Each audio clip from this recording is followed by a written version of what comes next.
Here's how to create history stacks from calflora.org, the CalFlora database.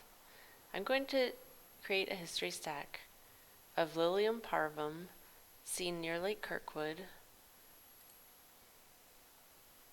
And if we sort by date, 2018 to 2021, and these are my observations, and I'm going to stack these two because I consider them the same population.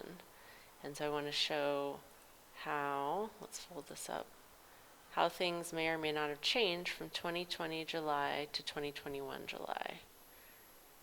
So let's take this unique ID, copy it, and then go to my more recent record, go to the editor,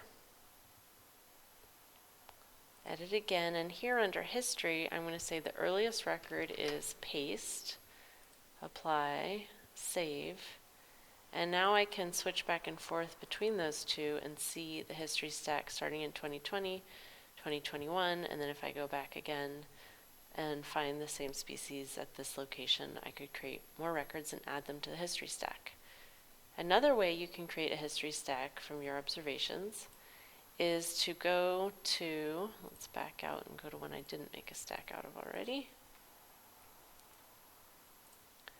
Search, let's say this one. Now if I went to this observation again, let's go to the editor for this one, edit, under new record, you can do a new record entirely, a new record of the same plant, or a new assessment of it. So if I went back to this location of Lilium parvum in a later year, I could add it to the CalFlora database this way in a history stack.